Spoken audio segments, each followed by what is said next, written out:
All right, so we're back with Gantar Enterprise, the price tag of leadership, part one.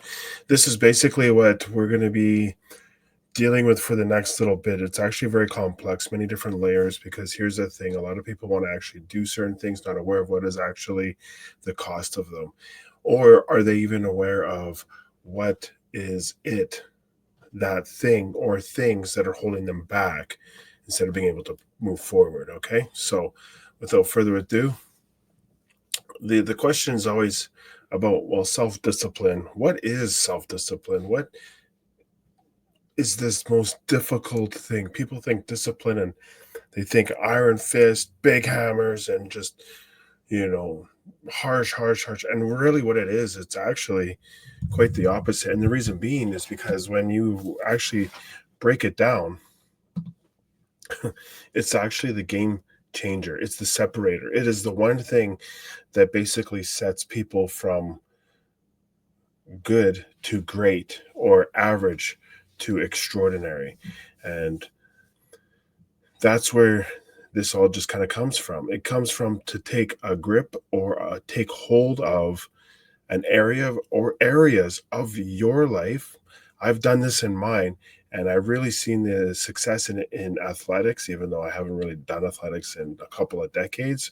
Believe it or not, I actually was not too bad, pretty good back in decades ago. So, uh, and then seeing the transformation happen in that area of my life, then it allowed me to at least assess things, even though I may have not been able to actually fully apply the tools and resources that I have today to myself back then.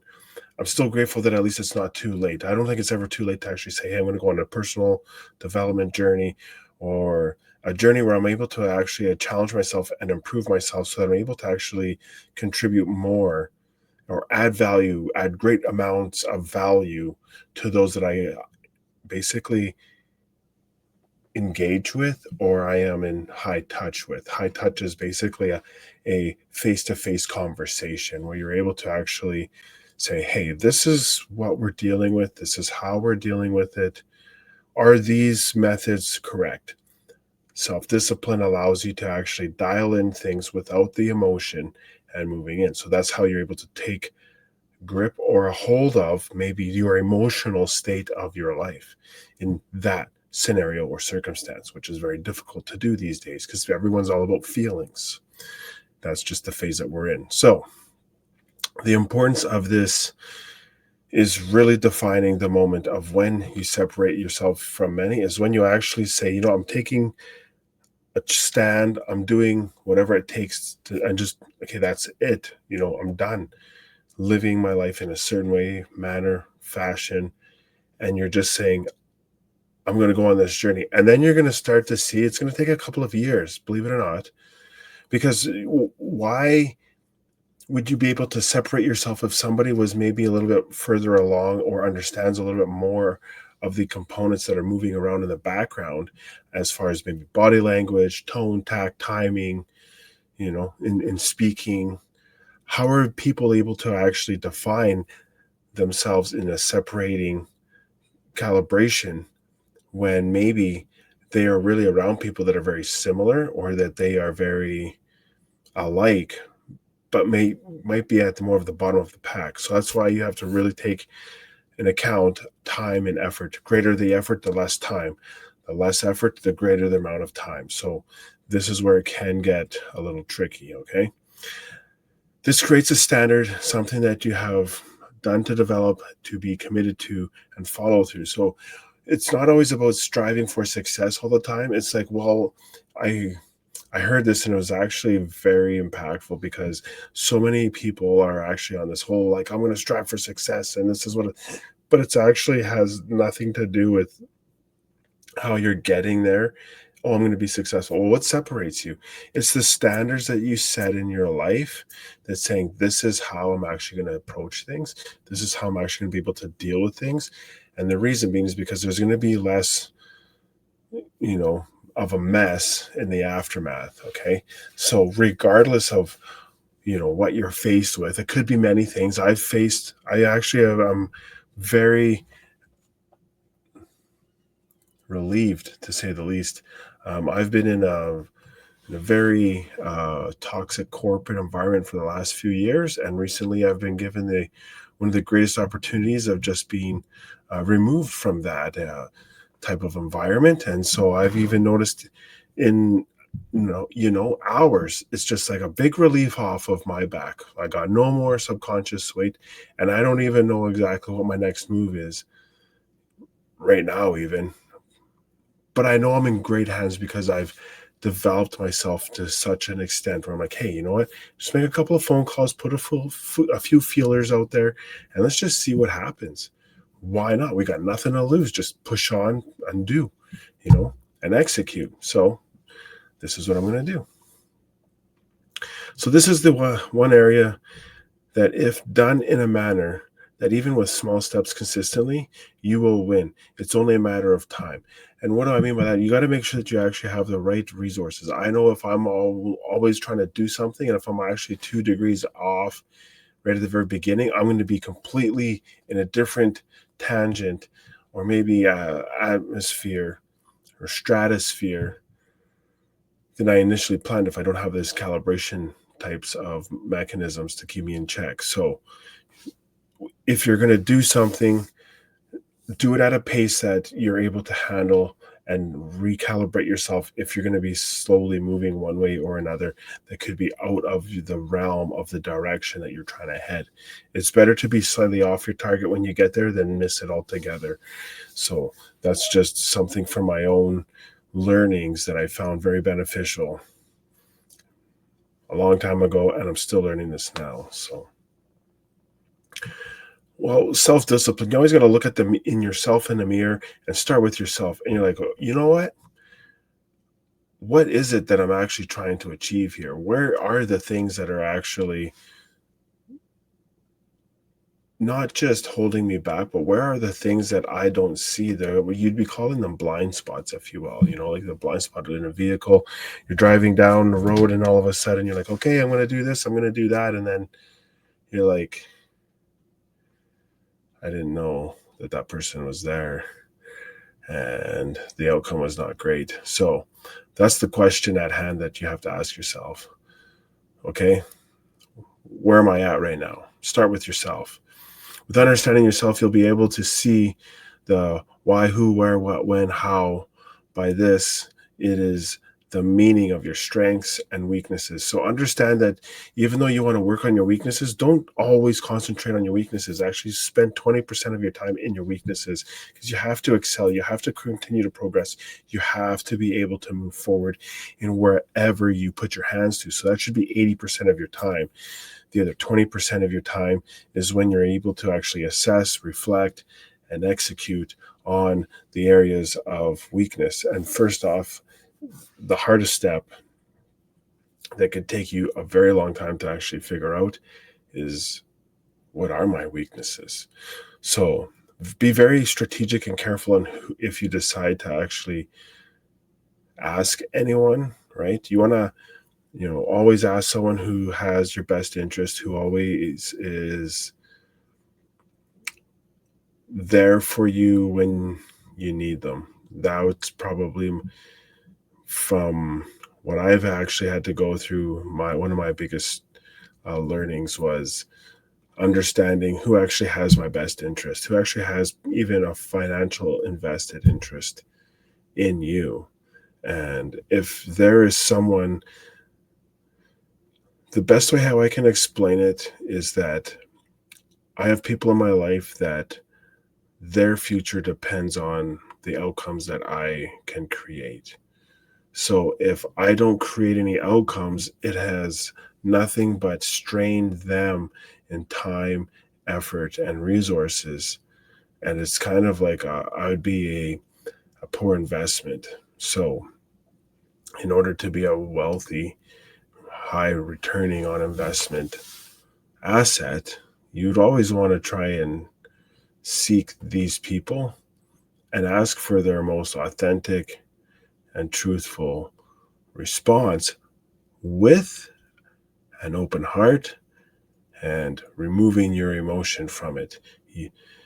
One of the biggest things is people, and you know, in my early developmental years, if you want to call it that, I was extremely emotional, and it didn't take much for me to lose control of myself. And it's costed me severely. And so it's been quite a journey to actually not only fully execute self control, but when you look at down this actual lesson, there's going to be a portion about attitude.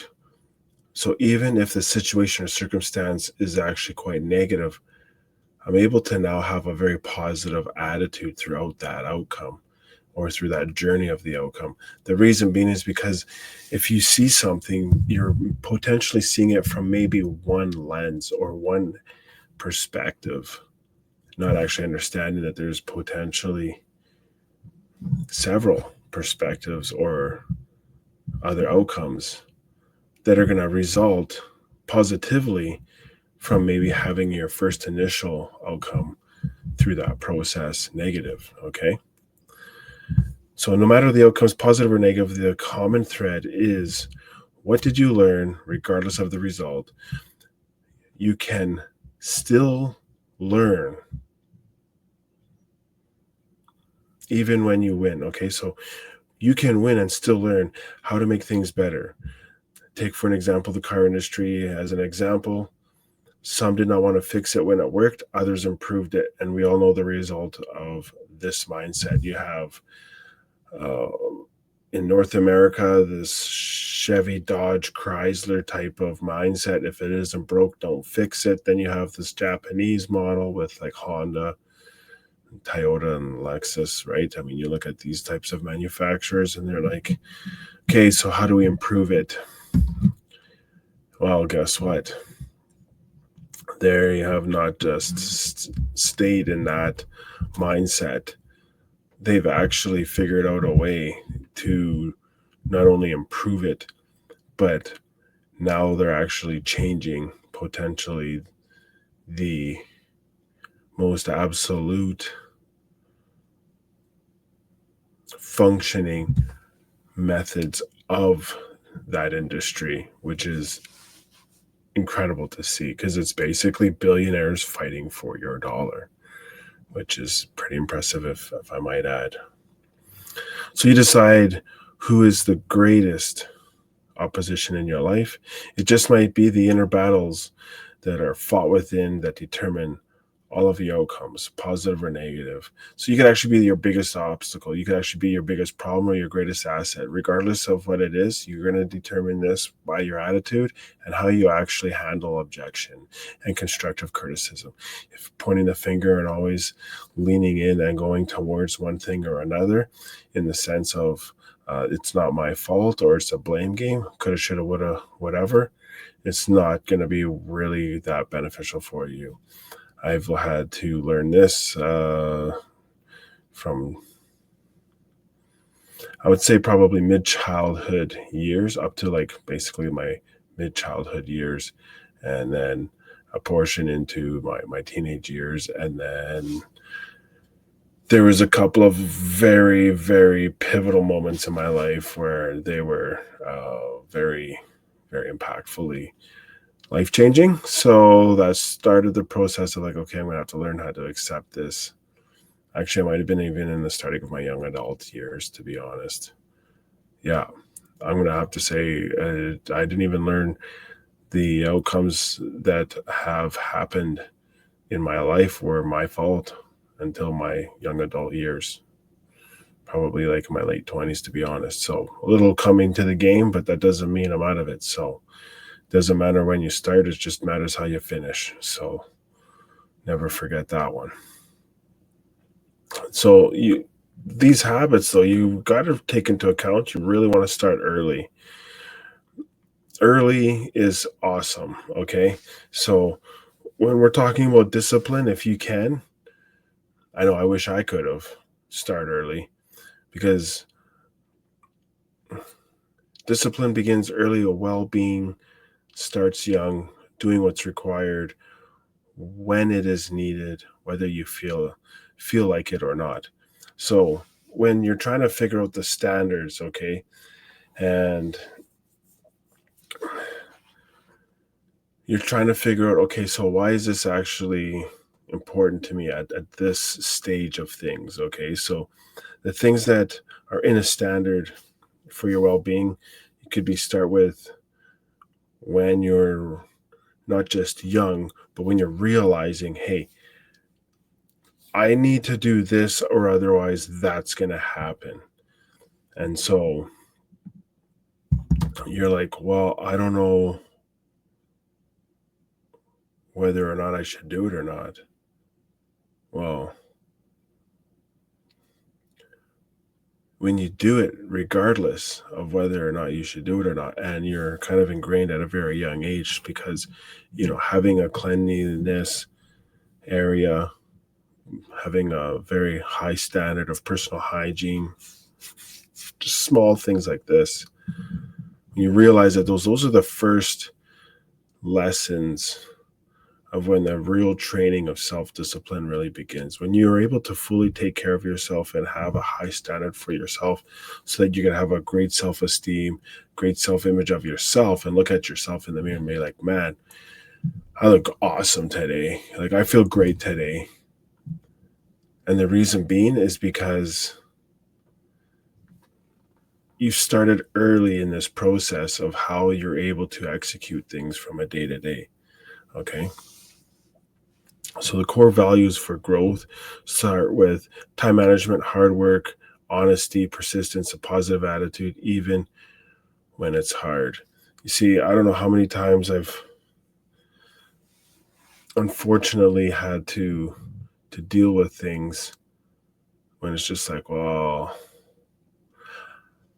I want to do half of those things. I want to do a portion of these things. I only want to do maybe one or two of those things. Maybe I just want to do one of those things. The reality is you're never really gonna experience full spectrum results if you're doing, a small sliver of the required areas of effort. So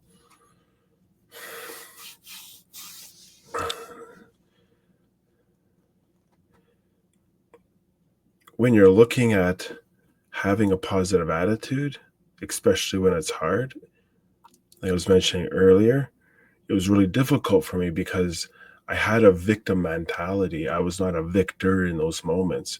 And so I actually had to really dig in and find ways to say, okay, so regardless, everything's happening to me because of my actions, and these are the results of the results of those actions. And so they could be initially negative at first, but then the outcome could be actually quite relieving. And that's what I've experienced recently. So sometimes you might think, why is this all happening to me? Instead of thinking, okay, show me the process of how things are happening to me. So you could even have negative accusations against you.